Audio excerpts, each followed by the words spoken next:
Moi, je suis guitariste, je suis membre fondateur du groupe et je m'appelle Fabien. Voilà.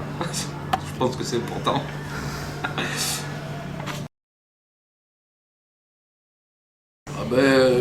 Ça vient du titre de John Lennon. Un jour, en fait, j'étais en train de regarder, si tu veux, les vidéos de reprise de Green Day. Il avait fait la reprise de Working Class Hero. Et les collègues me disaient, ouais, c'est pas mal. C'est pas mal. Donc j'ai changé l'écriture pour une histoire de droit. Mais voilà, c'est venu comme ça. Et ça fait 10 ans, depuis 2010, que Working Class Hero. Et le cas, justement, j'ai changé. J'ai mis un K à la place du C, justement, pour des histoires de droit. Parce que, bon, après, j'ai aussi changé Heroes. On l'a mis au pluriel, exprès parce qu'on ne voulait pas être embêté. Voilà.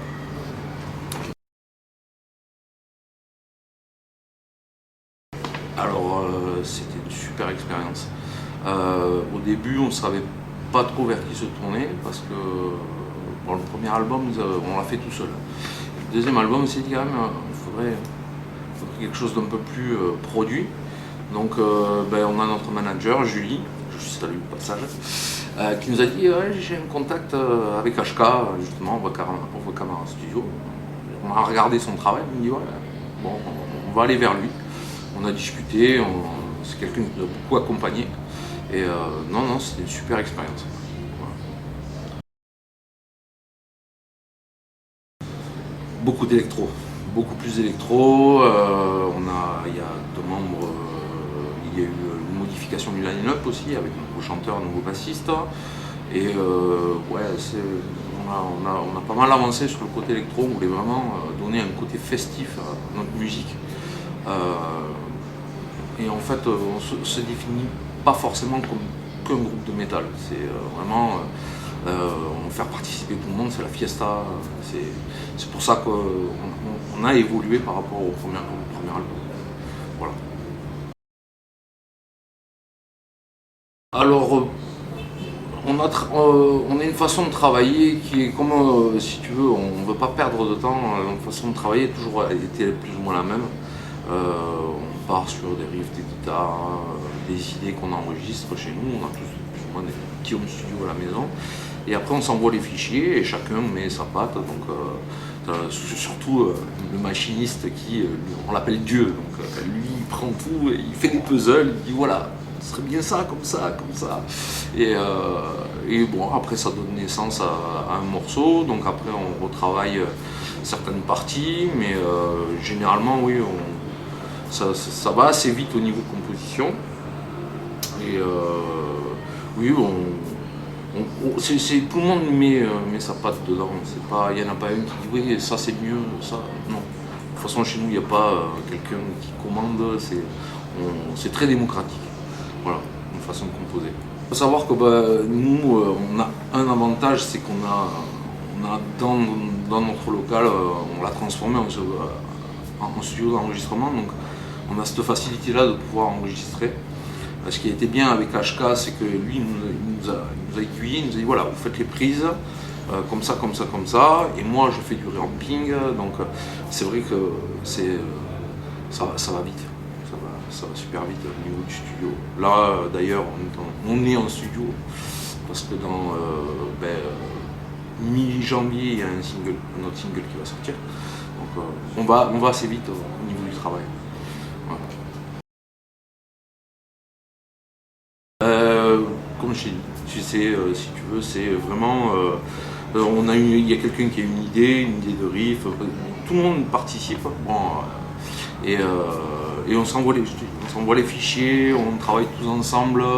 Ça me plaît moins, ça c'est sympa. Donc on fait des maquettes, beaucoup de maquettes, jusqu'à arriver à quelque chose voilà, qui final, un produit final. Et là on se dit bon, le morceau il est là. Voilà.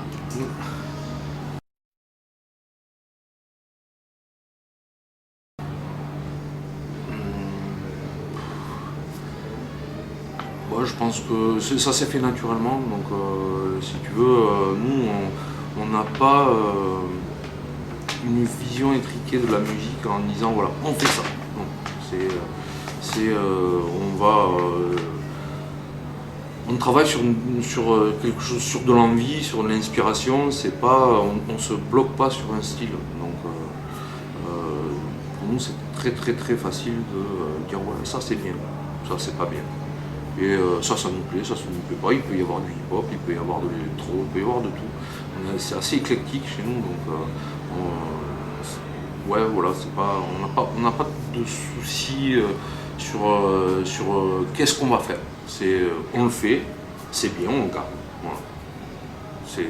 On travaille comme ça.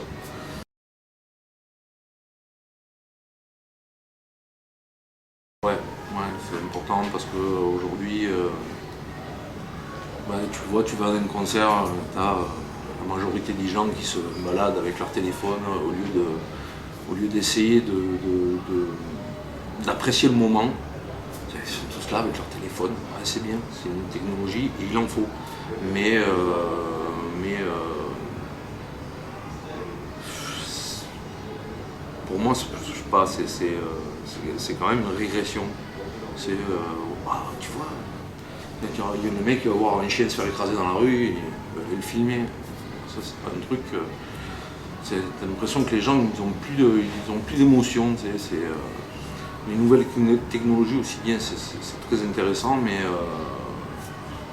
sortez dans la rue un peu, regardez ce qui se passe dans le monde extérieur. Parce que je sais pas, moi c'est un truc, c'est vrai que c'est important la nouvelle technologie, mais ça me, je vais pas dire que ça me fait gerber, c'était là, les téléphones, arrêtez.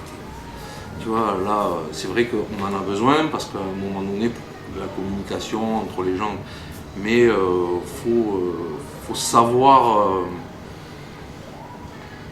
faut qu'il y ait une balance. Je sais pas, c'est quelque chose, je trouve que c'est très réducteur en caméra. Et voilà, ah t'as vu? Non, je sais pas, ça me dérange vraiment. Voilà. Donc, et puis bon, Martial, le machiniste, lui, il a toutes les idées. On l'appelle Dieu, c'est celui qui gère. Ah, ça c'est bien, ouais. Ouais, vas-y, on fait ça.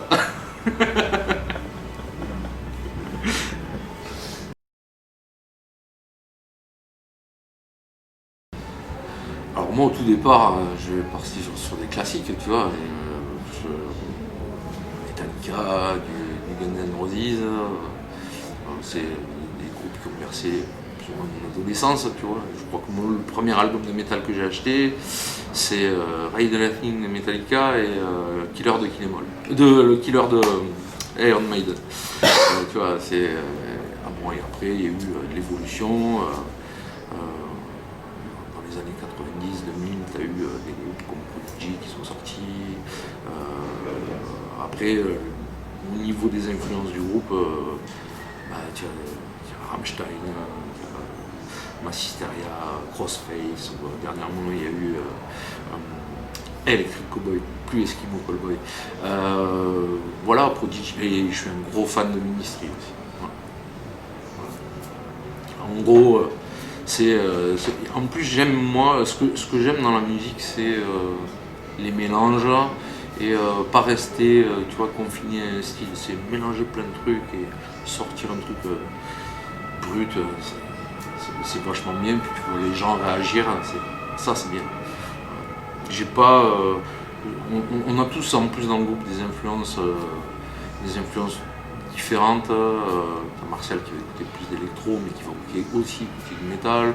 T'as Adrien, le chanteur, qui lui a d'autres influences. Hugues qui est plus rock, le guitariste, qui lui est plus fan des Red Hot ou Jimi Hendrix, et tout comme ça. C'est vraiment, c'est un package complet quoi. Donc, ouais, on a beaucoup d'influences.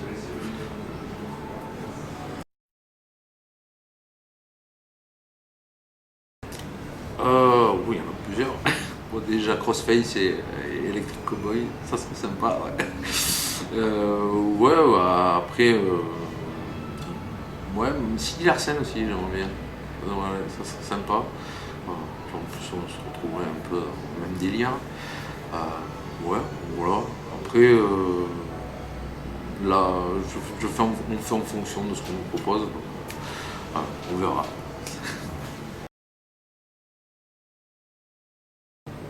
C'est faire la fiesta. On a envie de faire la fiesta. Nous, c'est le truc, tu vois, le mélange du hardcore, du métal, avec le côté électro-dance des années 90. Ouais, ça nous fait rire, et on a envie que les gens s'amusent pendant 1 heure, quoi. Donc voilà, justement, que les gens posent les téléphones, et voilà, on s'éclate, les jeux de lumière et tout, on fait la fête, on jump, et puis c'est tout. C'est vraiment fiesta. Voilà, une définition de- Donc en janvier, il y a un nouveau single qui va sortir, et puis ouais, il y a quelques trucs sympas qui sont en train d'arriver. Donc pour l'instant, j'en parle pas trop parce que c'est pas officiel.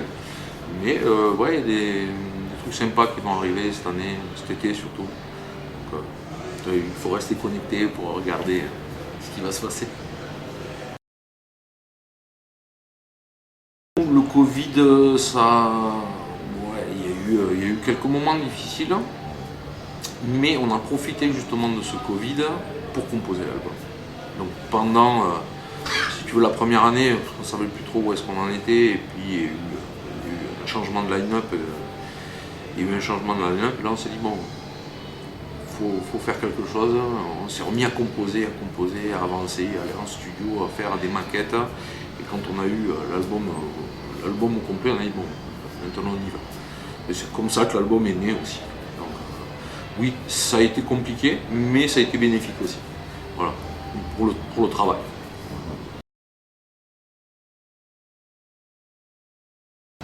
Non, venez à nos concerts, faites la fête. Aimez-vous les uns les autres.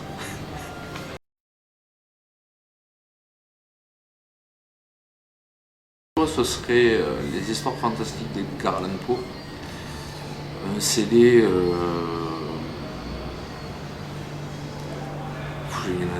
Ah, si.